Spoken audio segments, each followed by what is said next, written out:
नमस्ते साथियों, जनलोक प्रतिष्ठान की ओर से सुनंदा कदम।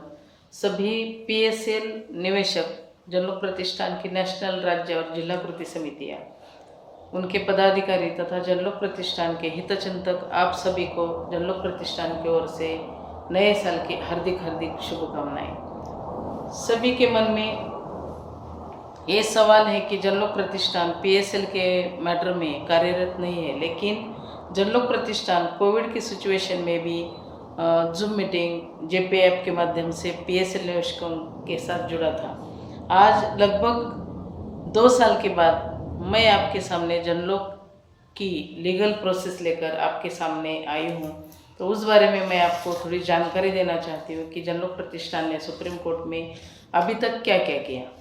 तो उसके बारे में मैं बताना चाहती हूँ कि जनलोक प्रतिष्ठान ने 2016 में रिट पिटिशन दाखिल किया है, लेकिन 2017 में जनलोक प्रतिष्ठान ने ये रजोकरी के बारे में, एक रजोकरी की प्रॉपर्टी थी उसके बारे में एक आईए दाखिल किया था 2017 में। दूसरा जो आईए है, जनलोक प्रतिष्ठान ने 113 प्रॉपर्टी जो कम दाम में बेची गई थी उसके लिए जनलोक प्रतिष्ठान ने आईए दाखिल किया है। उसका नंबर है 107462।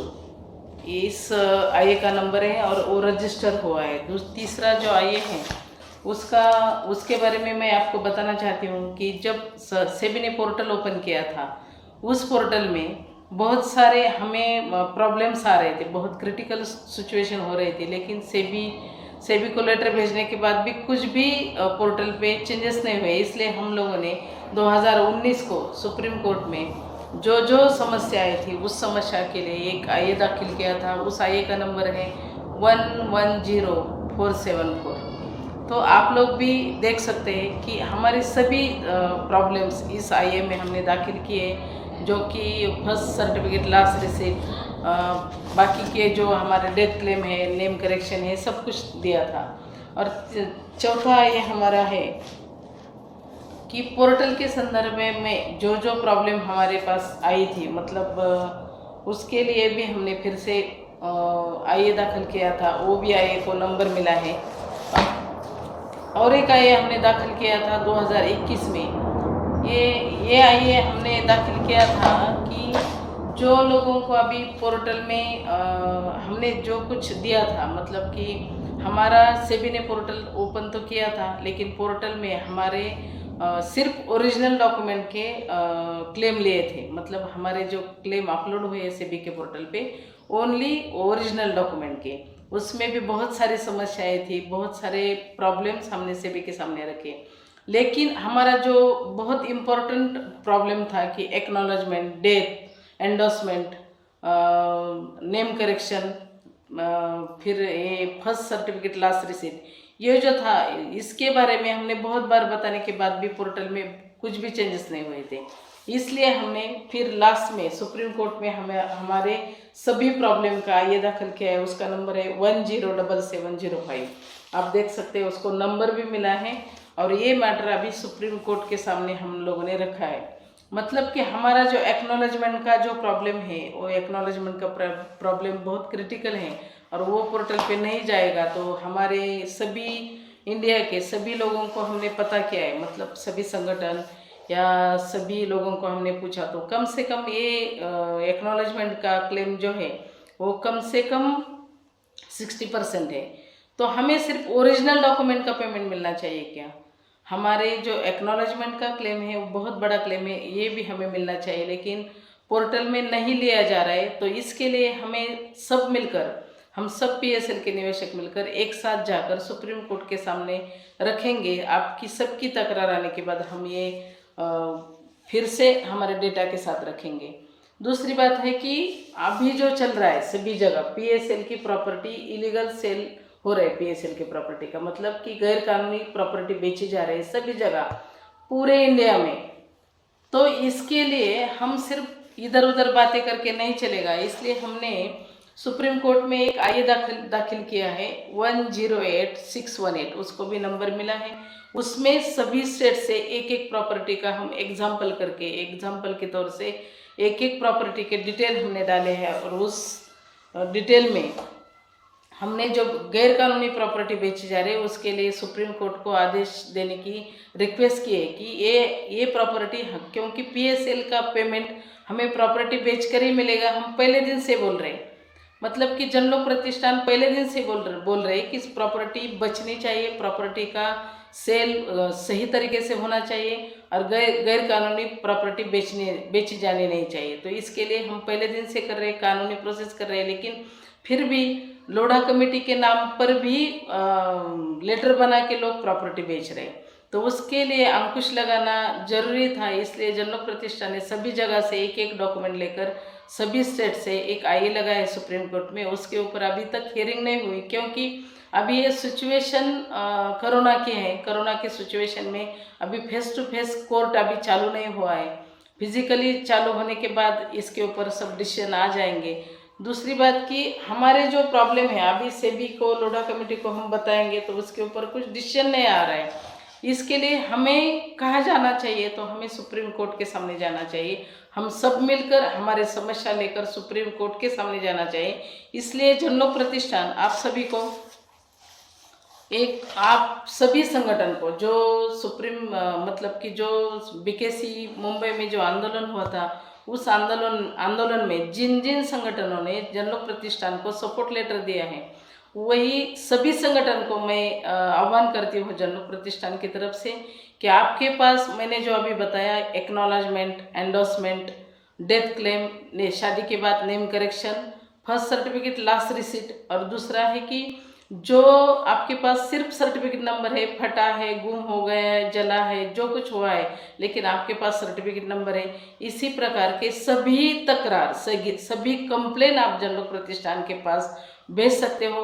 भेजने का आह्वान कर रही हूँ मैं, क्योंकि हमने डिसाइड किया है कि हम सब मिलकर, हम अकेले कोई नहीं जा सकते, इसलिए हम सब मिलकर हमारी कंप्लेंट सुप्रीम कोर्ट के सामने रखेंगे कि हमारा एक क्लेम नहीं लिया गया है। इस क्लेम के ऊपर सुप्रीम कोर्ट ने कुछ ना कुछ तो आदेश देना चाहिए, या सेबी लोढ़ा कमेटी को कुछ ना कुछ तो बताना चाहिए कि हमारा ये क्लेम किस तरीके से लिया जाएगा। इसलिए हम अकेला कोई कस्टमर हमारा जा नहीं सकता, और हम सभी निवेशकों को, सभी संगठन को एक आह्वान करते हैं कि आपकी कंप्लेन, आपकी तकरार आपके बैनर पे, आपके लेटर पैड पे देकर आप एक जिम्मेदार, एक पर्सन ने, जो अध्यक्ष होगा, जो चला रहा है संगठन, उन्होंने जिम्मेदारी लेकर एक एफिडेविट देकर हमें ये डेटा देना बहुत ज़रूरी है, और वो सभी डेटा हम सुप्रीम कोर्ट के सामने रखेंगे। रही दूसरी बात कि ऑस्ट्रेलिया के बारे में जो बात हुई, अभी बहुत सारे लोग बोल रहे हैं कि ऑस्ट्रेलिया का पेमेंट आया, कितना बढ़ गया, लेकिन ऑस्ट्रेलिया का पेमेंट के लिए फेडरल कोर्ट ने सेबी को बताया है कि जितना पेमेंट आया है, वो जितना पेमेंट आप बांटेंगे उतने पेमेंट का हिसाब किताब जनलोक प्रतिष्ठान को देना बहुत ज़रूरी है। लेकिन अभी तक सेबी की तरफ से कुछ डिटेल नहीं आया, लेकिन हम लोग फरवरी में गए थे पिछले साल, तो ईडी के साथ, सीबीआई के साथ हमारी मीटिंग हो गई, और उस मीटिंग में उन्होंने भी बहुत कॉन्ग्रेचुलेट किया जनलोक प्रतिष्ठान को कि बहुत बढ़िया काम किया। क्योंकि गलत जो लोग थे, वो लोग जो बोल रहे थे कि हमें ये करना चाहिए, वो करना चाहिए, ये न करते हुए हमने किसी भी डॉक्यूमेंट पे साइन न करते हुए ये पेमेंट इंडिया में आ गया, और जनलोक प्रतिष्ठान को सीबीआई ने, ईडी ने रिकॉग्नाइज किया। इसका सभी श्रेय सभी पीएसएल निवेशक, सभी हितचिंतक, सभी हमारे कृति समितियां, इनका ये लोग पार्टिसिपेट है। क्योंकि जनलोक का अकेला बंदा कोई भी जाएगा और उसका रिकॉग्निशन होगा, तो ये सभी जनलोक प्रतिष्ठान का रिकॉग्निशन है। जनलोक प्रतिष्ठान पहले दिन से कानूनी वर्किंग कर रहा है और आगे भी करेगा, किया भी है, आगे भी करेगा, और सभी पीएसएल निवेशकों के हित के लिए सब काम करेगा। तो ईडी और सीबीआई ने जनलोक प्रतिष्ठान को सपोर्ट करने के लिए उस दिन एक आश्वासित किया है। जो लोग अभी विरोध कर रहे हैं, जो लोग अभी सामने से विरोध कर रहे हैं, क्योंकि ये लोग गैर कानूनी प्रॉपर्टी बेच रहे हैं, ये लोगों को गैर कानूनी काम करना है, और गैर कानूनी काम करने के लिए लोगों का सपोर्ट लेना चाहते हैं लोग। उन्होंने कुछ तो एप्लीकेशन बनाया है, उस एप्लीकेशन के माध्यम से लोगों को गुमराह करने का प्रयास चल रहा है। लेकिन मैं सभी को आह्वान करती हूँ कि ऐसा एप्लीकेशन आप कहाँ भी देंगे तो कोई सुनने वाला नहीं है। अभी बहुत सारे लोगों को पता चल रहा है कि कानूनी तरीके से जाएंगे तभी हमारा पैसा मिलेगा, और ये सही रास्ता है, सही डिसीजन है। और जन लोक प्रतिष्ठान पहले दिन से बोल रहा है कि कानूनी कार्य होना चाहिए, और आज भी बोल रहा है, कल भी बोलेगा। दूसरी बात यह है कि ऑस्ट्रेलिया में जो हमने स्ट्रैटेजी बनाई थी वही स्ट्रैटेजी हम सुप्रीम कोर्ट में बनाएंगे। मतलब कि जो डेटा हमने ऑस्ट्रेलिया में दिया था उस डेटा के हिसाब से हमने ऑस्ट्रेलिया की केस जीत ली जन लोक प्रतिष्ठान ने, और पूरे इंडिया को 2,500 से 10,000 तक जितना पेमेंट था उतना बांटा गया है। बहुत सारे लोगों का कंप्लेन है कि हमारा नहीं मिला, लेकिन आपका भी मिलेगा, क्योंकि जितना पेमेंट था उतना उन्होंने बांटा होगा। शायद 385 करोड़ ऑस्ट्रेलिया से आया था, उसमें से कितना बांटा उसका डिटेल्स हमने सेबी लोढ़ा कमेटी की तरफ से आना भी है। और ऑस्ट्रेलिया का फेडरल कोर्ट में भी सेबी को फटकारा है कि हमें सही तरीके से हिसाब किताब चाहिए। और हमारे पास आने के बाद जन लोक प्रतिष्ठान की तरफ से आपको बताया जाएगा कि कितना पेमेंट आया है, कितना बांटा गया है, और किन किन लोगों की लिस्ट अभी बची है।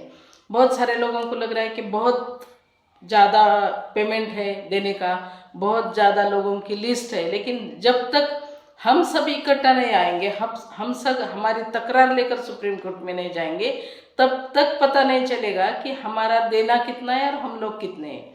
सिर्फ कहीं सुनी बातें हैं, या बहुत बड़ा नंबर ऑफ कस्टमर, बहुत बड़ा नंबर ऑफ अमाउंट ऐसा बताया जा रहा है, इसलिए ये काम डिले हो रहा है। ऐसे अभ्यास के मतलब कि हमने जो स्टडी किया है उसके हिसाब से हमें लग रहा है कि इतना पेमेंट नहीं हो सकता, इतने लोग भी नहीं हो सकते। और आपको जो जन लोक प्रतिष्ठान ने आह्वान किया है, आपने डेटा नहीं दिया, आपने आपका क्लेम डेटा मतलब कि आपकी कंप्लेन नहीं दी कि मेरा एक्नॉलेजमेंट का डेटा इतना बचा है। मेरे स्टडी के हिसाब से मैंने जो सोचा है, मैं जो देख रही हूँ, इसके हिसाब से इसके अलावा दूसरा कौन सा भी रास्ता नहीं है। एक्नॉलेजमेंट का पेमेंट मिलने का कौन सा भी रास्ता नहीं। सोचो समझो, लोगों को बताओ, कस्टमर को बताओ कि ये डेटा देना चाहिए, मतलब कि हमारी कंप्लेन किसी के पास तो देनी चाहिए। कंप्लेन हम नहीं देंगे, जो संगठन सुप्रीम कोर्ट में वर्किंग कर रहा है वही संगठन के पास कंप्लेन जानी चाहिए, और वही संगठन आपकी कंप्लेन लेकर सुप्रीम कोर्ट के सामने बल के साथ जाएगी, और उसके ऊपर सुप्रीम कोर्ट की तरफ से कुछ ना कुछ तो डिसीजन आएगा। क्योंकि पहला जो हमने एप्लीकेशन लगाया था उस टाइम जो जज है वहाँ के वर्किंग करने वाले चंद्रचूड़ साहब, उन्होंने उस टाइम बताया कि जब पेमेंट आएगा तब आपके आए पर हम सोचेंगे, आपका जो क्लेम बचा है उसके लिए भी हम डिस्कशन करेंगे सेबी के कमेटी के साथ। तो मैं जो आज आप सभी को बता रहे हूँ, सभी जो स्ट्रैटेजी बनी है हमारी, हमने 8-9 तारीख को नेशनल कमेटी के एक मीटिंग ली थी, नेशनल कमेटी, स्टेट कमेटी। तो उस कमेटी में हमारा एक डिसीजन हो गया है कि हम जो क्लेम लेंगे, हम जो डेटा मतलब हम जो कंप्लेन लेंगे, तो वो कंप्लेन के लिए हमने 31 मार्च डेडलाइन रखी है। 31 मार्च तक आप लोगों की तरफ से कंप्लेन ली जाएगी, और वही कंप्लेन पूरी हम सुप्रीम कोर्ट में, फिजिकली सुप्रीम कोर्ट ओपन होगा तो उसको हम डिवाइड करके सुप्रीम कोर्ट में रखेंगे। तो जन लोक प्रतिष्ठान ने इस तरीके का एक फॉर्मेट बनाया है, उसमें लास्ट में, बाकी सब तो कॉलम आपको पता है, लेकिन लास्ट में हमने रिमार्क रीजन करके एक लास्ट वाला कॉलम बनाया, रिमार्क रीजन करके। तो उसमें आपको लिखना है कि एक एक्नॉलेजमेंट का क्लेम है, डेथ का है, नेम करेक्शन का है, एंडोर्समेंट का है, जो कुछ है, या सेबी के पास आपने सेबी के पोर्टल पे आपने डेटा अपलोड किया है, ऐसा जो कुछ आपका रिमार्क होगा, जो कुछ आपका रीज़न होगा, वो रीज़न आप इस कॉलम में भर सकते हैं, और बाकी के सब डिटेल देकर आपकी कंप्लेन आप जन लोक प्रतिष्ठान को भेज सकते हैं। हम हर एक संगठन को लेटर द्वारा सूचित करने वाले हैं कि आप किस तरीके से हमें कंप्लेन दे सकते हैं, कंप्लेन देंगे। हम एक आखिर का हम आखिर आपको मतलब कि लास्ट वार्निंग दे रहे हैं, क्योंकि जन लोक प्रतिष्ठान गए 7 साल से वर्किंग कर रहा है, लेकिन बहुत सारे लोगों को लग रहा है कि मिलेगा, गवर्नमेंट पेमेंट देगा, लेकिन कौन सा भी मैटर कानून में जाता है तब हमारी तरफ से जब कंप्लेन जाएगी, जो मांगेगा उसको मिलेगा। ये तो कानून का रिवाज है, मतलब कानून वही सोचता है कि जो मांगेंगे उनको मिलेगा। तो हमने जो एम रखा था जन लोक प्रतिष्ठान ने कि हर एक कस्टमर को पेमेंट मिलना चाहिए, तो आप लोग साथ देंगे, आप लोग आपकी कंप्लेन देंगे, तभी हम आगे जाएंगे। जितने लोग हमारे साथ आएंगे वही जन लोग के होंगे, वही लास्ट कस्टमर होगा। क्योंकि हमारा एक एप्लीकेशन है लोढ़ा कमेटी के पास, सुप्रीम कोर्ट के पास, कि लास्ट के कस्टमर तक पेमेंट मिलना चाहिए। लेकिन लोगों ने जो डॉक्यूमेंट है आपके खुद के पास लेकर रखेंगे।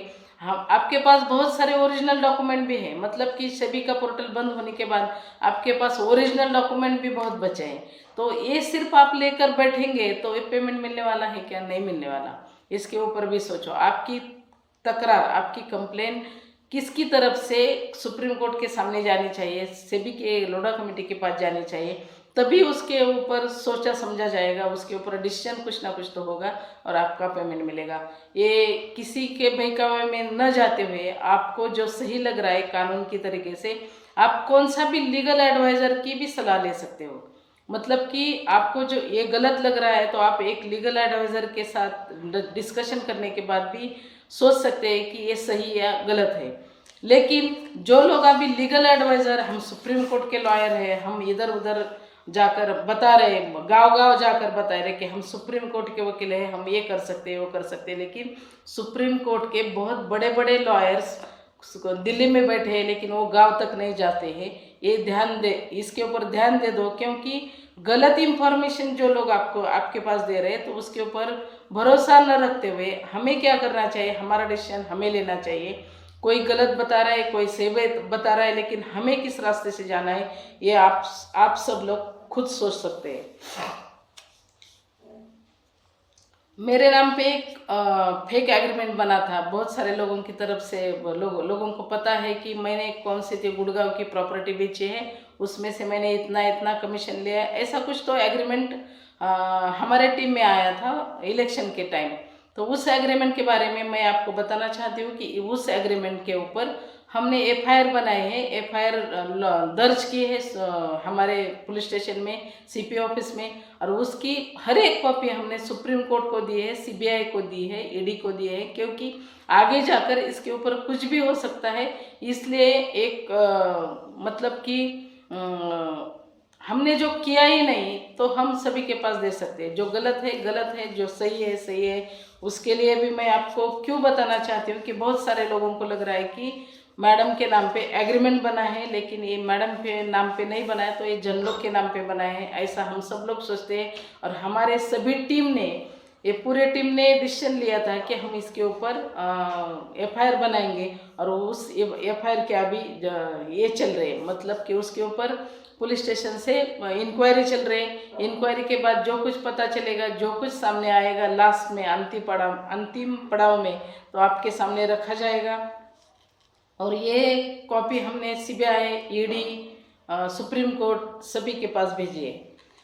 दूसरी बात यह है कि जो लोग अभी बोल रहे कि ये काम कर रहा है, वो सीनियर काम कर रहा है, वो सीनियर काम कर रहा है, लेकिन मेरा सभी को आप एक सवाल है कि आप सब लोग बोल रहे हैं कि कोई इतने दिन से सभी संगठन, सभी लोग बोल रहे हैं कि कोई मदद नहीं कर रहा है, मतलब कि, और जो सीनियर अभी सामने आकर मदद करना चाहते हैं उनके ऊपर मतलब कि एलिगेशन लगा रहे हैं।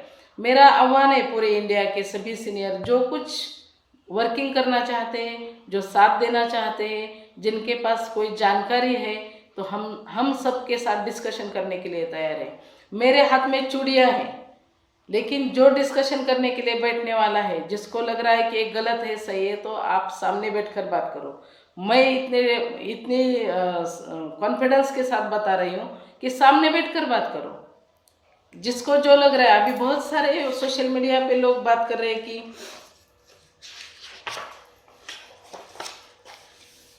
कि 6 साल के बाद, जो लोग अभी सोशल मीडिया में बात कर रहे हैं, तो 6 साल के बाद ये लोग मान रहे हैं कि लीगल तरीके से पेश होना चाहिए। पीएसएल मैटर में लीगल तरीके से पेश होना चाहिए, अच्छी बात है।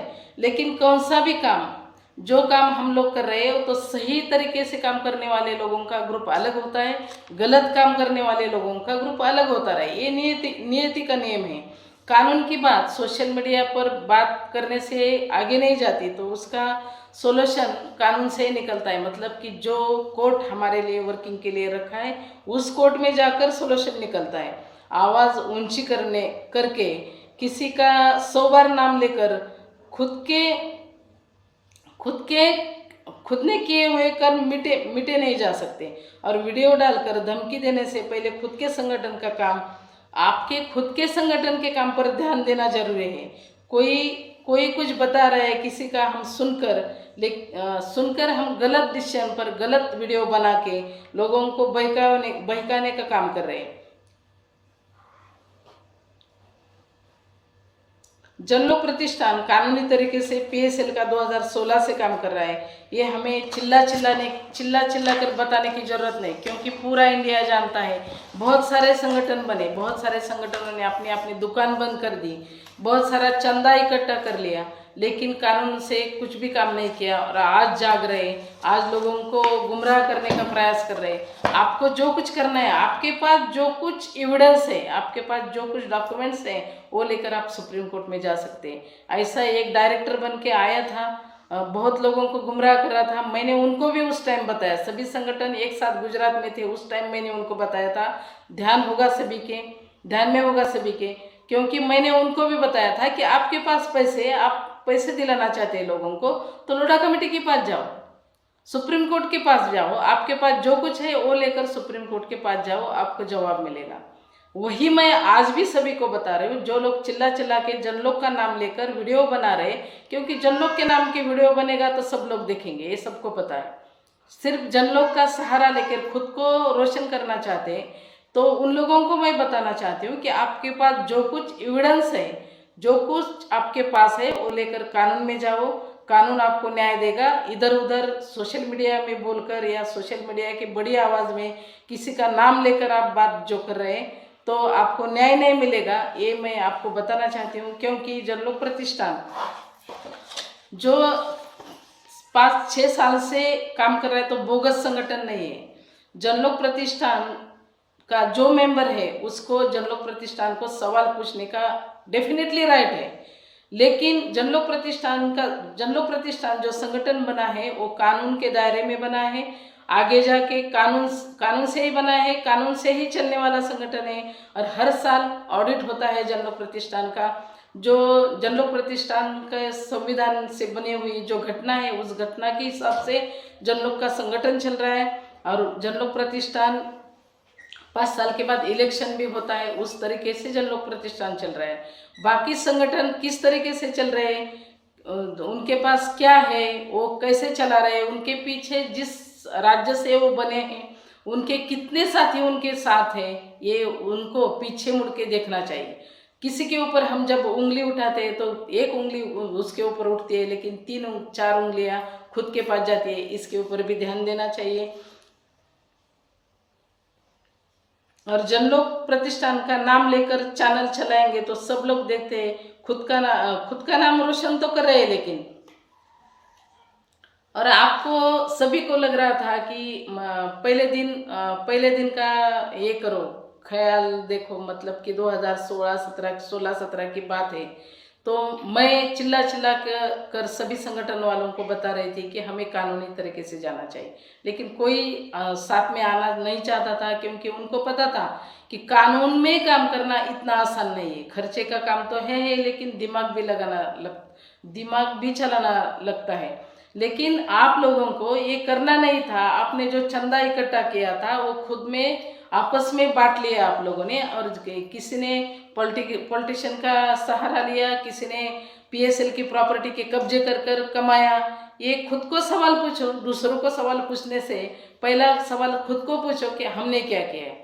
जनलोक प्रतिष्ठान ने कभी गलत नहीं किया, जनलोक प्रतिष्ठान कभी गलत करने वाला नहीं है। आखिर तक पीएसएल के कस्टमर के साथ रहेगा। हम किसी के साथ जा रहे हैं, किसी के साथ काम कर रहे हैं, ये ऊपर वाले को पता है, क्योंकि हमने लोढ़ा कमेटी के पास पेमेंट नहीं दिया है, हमने सुप्रीम कोर्ट के पास पेमेंट नहीं दिया है, हमने पीएसएल ब्रांड में पेमेंट दिया है। और पीएसएल ब्रांड की बहुत सारी प्रॉपर्टी है, हम पैसे लेते ही रहेंगे, ये हमने डिसाइड किया है। और जो संगठन, जो लोग, जो पीएसएल के निवेशक हमारे साथ आना चाहते हैं तो उनको हम न्याय ही दिलाएंगे। लेकिन गलत जो आपके सामने जो गलत बातें आ रही है तो उसके ऊपर आप लोगों ने ही सोचना चाहिए और डिसीजन भी आप लोग ले सकते हैं।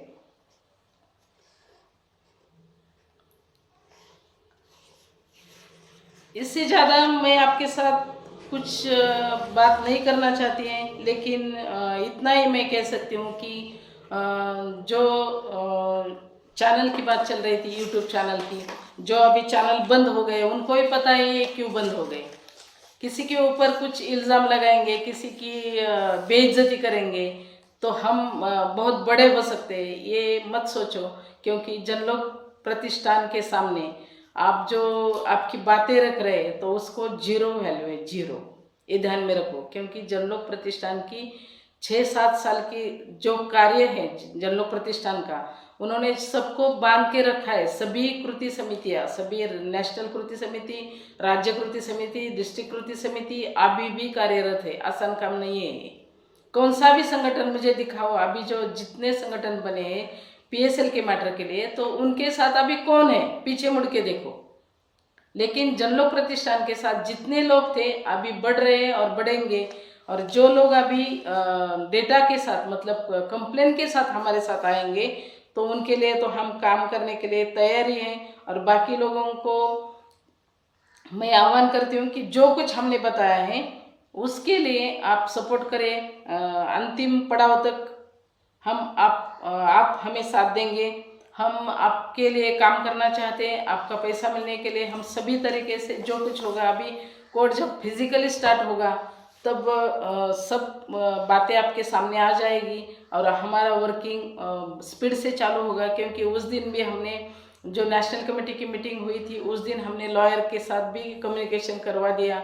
उन्होंने भी बताया कि जिस सिचुएशन है वो सिचुएशन हम बदल नहीं सकते। दूसरी बात है कि जेपी पोर्टल की जनलोक प्रतिष्ठान जूम के माध्यम से, जेपी पोर्टल के माध्यम से आपके साथ जुड़ा था कोविड के सिचुएशन में। लेकिन जेपी पोर्टल के बारे में भी बहुत सारे लोगों ने, सेबी ने आक्षेप लिया, ऐसी बात हुई थी। लेकिन हमें इकट्ठा आकर हमारी कंप्लेन सुप्रीम कोर्ट में रखने के लिए कोई नहीं रोक सकता, कोई भी हो। हम पैसे दिलाने की जेपी पोर्टल के माध्यम से बात नहीं कर रहे हैं। हमारी तकरार, जिन लोगों को तकरार जनलोक प्रतिष्ठान को देनी है उन्होंने जेपी पोर्टल के माध्यम से देनी चाहिए। क्योंकि हम फिजिकल नहीं मिल सकते थे, इसलिए हमने पोर्टल के माध्यम से लोगों की तरफ से कंप्लेन लिए है। और वो कंप्लेन लेकर भी हम सुप्रीम कोर्ट में जा सकते हैं। उसका रिप्लाई भी हमने सेबी को दिया है। उसका हमें रिप्लाई सेबी ने कुछ भी नहीं दिया, गुमराह करने की बात चल रही थी। लेकिन आगे जाके जो कुछ सिचुएशन हमारे सामने आएगी, जो कुछ हमें सब लोगों को करना पड़ेगा, उस काम के लिए आप सब तैयार होंगे। आखिर के पड़ाव में आप लोग हमें सपोर्ट करेंगे। और एक लास्ट जो हमने 31 मार्च डेट दी है, उस 31 मार्च का हम ध्यान रखेंगे और आपकी तकरार हमारे पास भेजेंगे। कौन सी भी तकरार हो, उस तकरार का विश्लेषण करके एक्सेल शीट में देना पड़ेगा। और दूसरी बात जो है कि जो आपके 10,000 तक के क्लेम नहीं मिले, उसकी भी कंप्लेन हमारे पास भेज दो। सभी कंप्लेन लेकर सुप्रीम कोर्ट में जनलोक प्रतिष्ठान आप सबकी तरफ से जाएगा, आप सबकी कंप्लेन सुप्रीम कोर्ट में रखेगा और आपको न्याय दिलाने के लिए मदद करेगा। इतना ही मैं आप लोगों को बता सकती हूँ। धन्यवाद।